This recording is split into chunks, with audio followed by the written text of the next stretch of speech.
G'day everyone, Raid0AU and welcome back to another episode of Empyrion Galactic Survival in Alpha 4. This video is just really going to be probably a fairly short video just to mention about the 4.4 update. As those of you who are playing would probably already know, it's a fairly decent update on there. So first thing we're going to have a look at before we get on to the big thing is I've set this up over here just to show a few things. So they added in a whole heap of new blocks that we can build with. So I went through and I'm pretty sure these are all the new ones.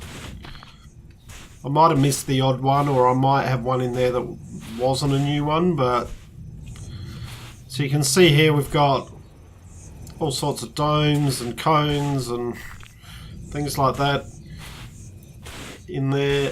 New corner pieces that we can add in, joiner pieces for cylinders, all new corner pieces there for the triangular bits.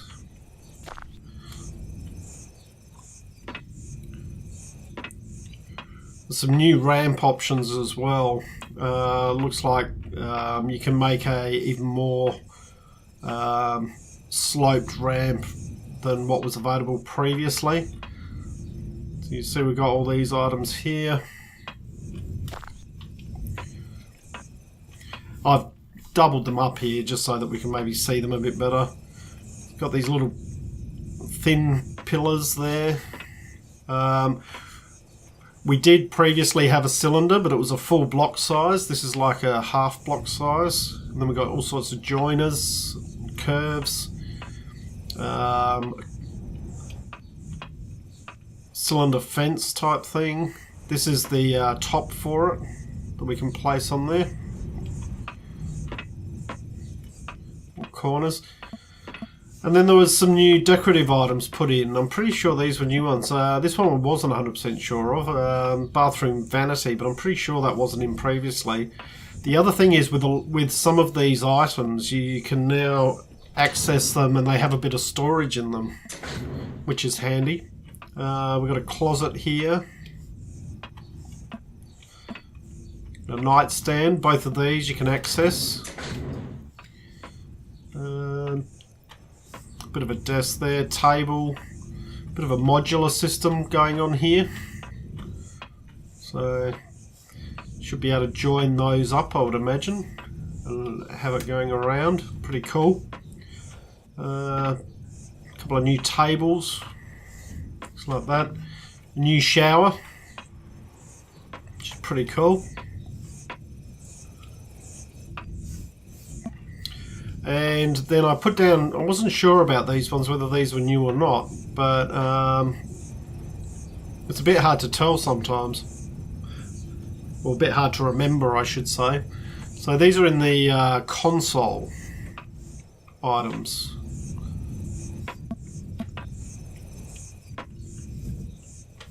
And then there was this plant there. I didn't remember seeing that. That might have been there. I haven't used plants for a little while, so that might have already been there.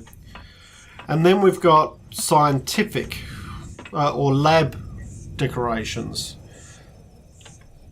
So these light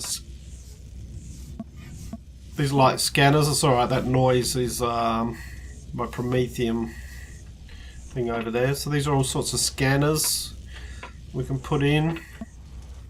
Got lab tables. Once again, the lab tables can all be accessed with a little bit of storage in them. Looking pretty cool. Then lockers,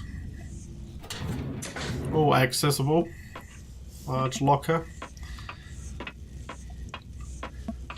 These are all lockers as well. This is like a cryogenic chamber or something like that. Some tanks, repositories, once again accessible on both of these, and power storage. Now it is decorative, the power storage. You can store stuff in it, but I don't think it actually stores power. And then these ones here, now you'll notice the first one here obviously isn't new. This is your normal cargo box. But then we've got these other new cargo boxes here. Actually, I might just pop a. Actually, we'll get to this now because I can turn one of these on. Now you'll notice here I've put down a whole series of lights. We had this light which is in the centre of the block. This is an off-centre same light. This is a corner version of those lights, so you can get that into a corner.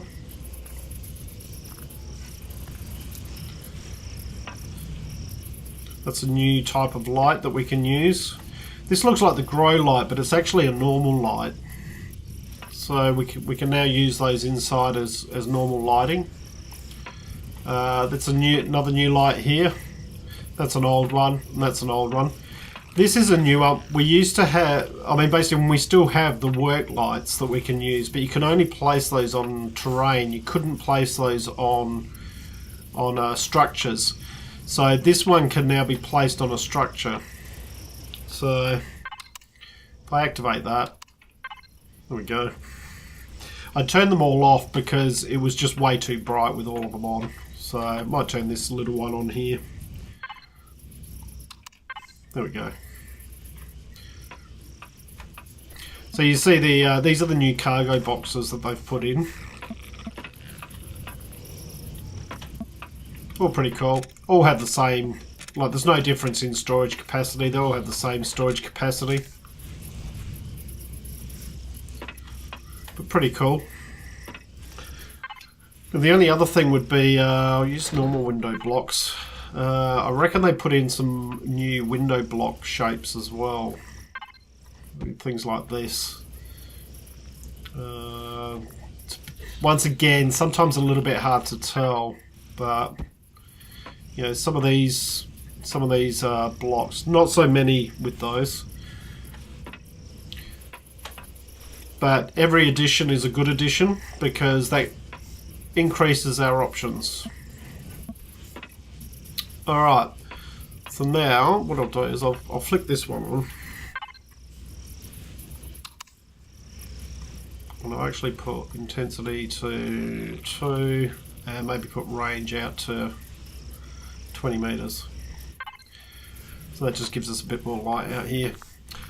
Alright, so the big thing in 4.4 is something they were going to hold off from giving to us until Alpha 5, but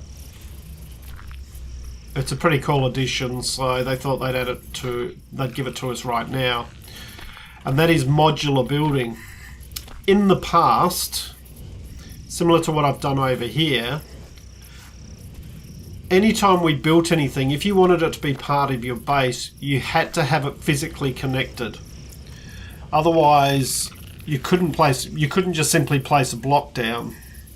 So, just going to make sure that is, yep, that's fine.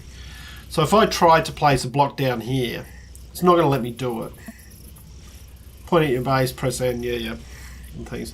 That's a new tooltip that it gives. But you can't place it down, and you just couldn't place it down. So, but what they've now done is modular building. So what I can do is I can point at part of my base. Now this whole slab here that I put down is actually joined to my main base. That's why I've got lighting here, but it's not physically connected. It's just joined to it. It's regarded as part of the base. So if I point at this and I hold down the N key, you'll see up here it then provides things connect to RAID Zero's powerhouse. So I just tick that, and then I can come out here and I go, all right, place a block there, and I can start building. All of this is now regarded still as part of RAID Zero's powerhouse. So it shares the same power as that. It just gives us extra flexibility when it comes to building. And it's going to be pretty cool to work with that. In fact, I think what I'm going to do is we're still working on our capital vessel. We're going to get that finished. And then I think what we'll do is we'll head over to Akua, and on Akua I think I'll just build up a base using this modular system. So we might make up like a little village type area or something like that, see what we can do with it. So that is pretty cool. I'd have to say I'm very happy for that with this. The number of times I've thought, oh, do I really need to have to lead something out, like lead a row of blocks out just to join this up and things like that. And we've always been working on, alright, well, a lot of the bases have generally ended up being sort of a square block overall, or rectangular or something like that, simply because everything had to be connected. And so generally it's just easier if you want a flat area to work with and you want it to be connected, basically just to lay down a foundation of blocks and then build on top of that. So so now we don't need to do that. Basically it means dealing with different elevations is a lot easier. It also means, like here, if I wanted to, I could go, alright, I want to have a defense turret out here. I could build a defense turret tower and put a turret on it, and it would be connected and it would protect the base from out here. I don't need to worry about it actually being physically connected. So pretty cool, pretty cool. Really happy with that one. So yeah, that's the main crux of Alpha 4.4. The devs have been very kind to us in providing us with this before Alpha 5. So the modular building plus the addition of all these extra blocks, which I know it's dark here now, guys, so sorry about that. But all these extra blocks just adds flexibility to building. Probably opens up a few extra things. As to whether I can use some of them on the capital vessel to maybe improve, say, the inside corridors. That's something I haven't played around with yet, but it's certainly something that we will be playing around with. So there you go. Alpha 4.4. Numerous other bug fixes and adjustments and things like that. I know they did adjust the damage of turrets against drones. And then there has been a couple of hot fixes since then, and I know they have slightly increased that damage again against drones. I think they dropped it a little bit too low, and drones also do 25% more damage against structures now. So all things to be aware of, but certainly head over to empyriongame.com and check out the full patch notes if you want to see every change. But those were the main ones, and I just wanted to make a quick video so as to point that out, and just to show you guys some of the stuff that was in there. So I hope you've enjoyed what you've watched. We'll be back to our normal building pleasures next time, and we're going to get up there and finish off this capital vessel, because I really want to get over to Akura and start working on this modular stuff. So got a few ideas what we could probably come up with over there. So I hope you've enjoyed what you've watched. If you have, please leave a like and subscribe, and I look forward to seeing you all next time. I'm Raid0AU, signing out.